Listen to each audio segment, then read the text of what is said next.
Hey all welcome to குலலகம். It's Tuesday evening. இன்றைக்கி evening ஸ்நாக்ஸ்க்கு வீட்டில் எதுவும் செய்யலை. பாப்பாவை ஸ்கூல்லேருந்து கூட்டிகிட்டு வரும்போதே பாப்பா ப்ரௌனி வேணும்னாங்க. சரின்னு ஒரு எக்லெஸ் ப்ரௌனியும் அப்படியே பப்ஸும் வாங்கிட்டு வந்தாச்சு. அதையே ஈவினிங் ஸ்நாக்ஸுக்கு கொடுத்தாச்சு. இன்றைக்கி ஸ்கூல்லேருந்து வந்தோன்னா ரைஸ் கொடுக்கல, ஏன்னா இன்றைக்கி கீரை தான் செஞ்சிருந்தேன். நான் காலையிலேயே செஞ்சதுனால பாப்பாவுக்கு ஸ்கூலுக்கே அதையே கொடுத்து விட்டாச்சு. அண்ட் எங்களுக்கும் ஸ்ட்ராங்காக ஒரு கப் காஃபி போட்டு குடிச்சாச்சு. டியூஸ்டே அப்படின்றனால கண்டிப்பாக கோயிலுக்கு தான் கிளம்பணும். அண்ட் பாப்பாவை டியூஷனில் விட்டுட்டு நானும் அத்தையும் இந்த வாரம் கொஞ்சம் ஏர்லியராகவே கிளம்பிட்டோம். 6 o'clock மேலே போனோம் அப்படின்னா ரொம்ப கூட்டமாக இருக்க மாதிரி இருந்துச்சு. தம்பியை வச்சு சமாளிக்கவே முடியல. ஸோ ஒரு 5-5:30 அப்படிங்கும் போதெல்லாம் போனப்போ கோயிலில் பெருசாக கூட்டமே இல்லை. டக்குன்னு உள்ளே போய் சாமி கும்பிட்டாச்சு. எப்போ கோயிலுக்கு போனாலும் தம்பி பயங்கர குஷி ஆகிடுவார். அதுவும் கூட்டம்லாம் இல்லைன்னா சின்ராசை கையிலேயே பிடிக்க முடியாது. அண்ட் சூப்பராக சாமி பார்த்துட்டு வீட்டுக்கு வந்தாச்சு.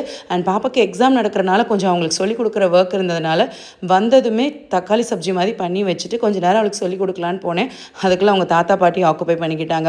ஸோ அத்தை ஒரு கொஷனாக கேட்க பாப்பா அப்படியே சொல்லிட்டு இருந்தாங்க. அப்படியே நானும் கொஞ்சம் நேரம் உட்காந்து எல்லா கொஷனும் கேட்டு அவங்க படித்து முடிச்சோன்னே டிஃபன் பண்ண வந்தாச்சு. அண்ட் நைட்டுக்கு சப்பாத்தி அண்ட் தக்காளி தொக்கு தான். தக்காளி தொக்கு ஆல்ரெடி பண்ணி வச்சிருந்தனால டக்குன்னு சப்பாத்தியை போட்டு எல்லாத்துக்கும் அட் டைமில் கொடுத்துட்டு நானும் சாப்பிட்டாச்சு. நாளைக்கு பார்க்கலாம்.